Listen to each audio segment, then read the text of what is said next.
Okay, enter so seventh chords. First of all, we like we talked about during the lesson, all these chord names like D7 or D sus4 or add 9 or whatever, they all relate to the notes in the major scale, of which there are 1, 2, 3, 4, 5, 6, 7. So how did I just say 9? 8, 9. They might refer to, add 9 and mean exactly in a specific octave. But anyway, we're just talking about sevenths. So if I started just on C here, here's our regular seventh. Sounds like that. Sounds like that against the root. And our major 7 chords sound like that, angelic voices.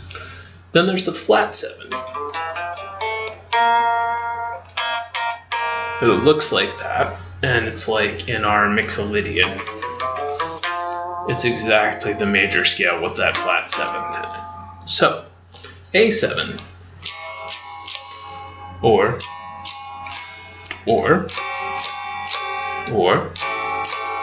so there we're taking an A chord and we're adding the note G to it. Cool. So B7. Looks like you already knew from Desperado, I think you said. And there's our 7th in it. And there was in the previous chord, even if it's not as obviously jumping out. It's like I'm at the negative 1st fret. Good. Nonetheless, C7. Like that. Which we think about a bar chord, it'd be like C7.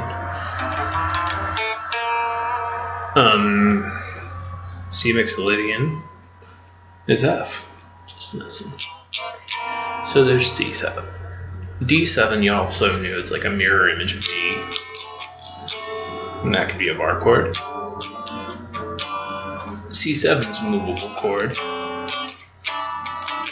As long as you avoid the 6th and 1st string. Cool. Moving forward. E7 is adding a D to an E chord. So we can go or add this one. So both or either. This is E7. This is E7. This is E7. And those work as bar chords. Because, we have our E bar chords and our A bar chords. Those are the two main groups. Cool. F7 is a bar chord, as discussed, and that's why it's not on the page. G7. Not, but it's like a C that's spread out. And it's got that sound to it. And we just went A through G. Back to major 7 chords that contain the regular 7.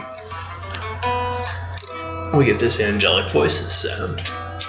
And that's how it is. It's a bar chord, like, 3, 5, 4, 5. Whereas the 7th chord would go 3, 5, 3, 5. 7, major 7. Cool. And they look like or.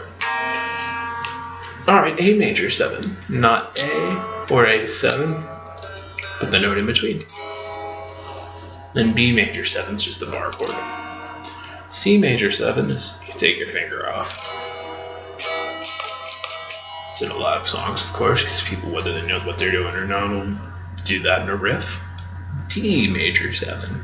It's like an H shape, 3 straight across. You might do it with your first finger. You might do it with 3 fingers, depending on what you're up to. And if we check that out, if I played it as a bar chord,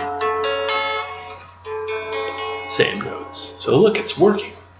E major 7, not so much down here, but totally. F major 7 is if you just take an F and actually lead the first string in on purpose, open.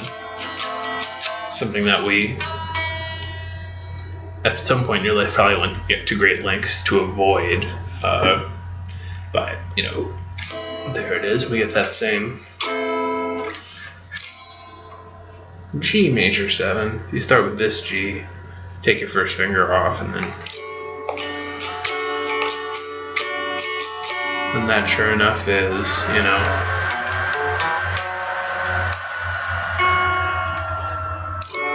like that. So those are your 7th chords, and I believe that's everything we went over.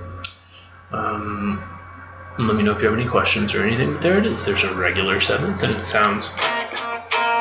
There's a regular 7th, and it sounds... Or... There's a flat 7th, and it sounds... Or... And there it is. That's what happens when you add a 7th to a chord.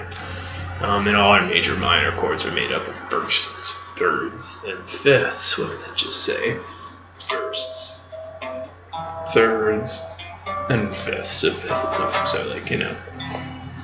that'd be something you might look at too, but it doesn't matter. There we go, 7th chords, and in our hopefully linear discussion of stuff that occurs, there's your next batch of things to think about for first position chords. And feel free to move them around the fretboard too. Looking forward to getting into some playing. I'll see you in 2 weeks, brother. Thanks for the payment. Thanks for everything. Hope all is well at home. See you soon.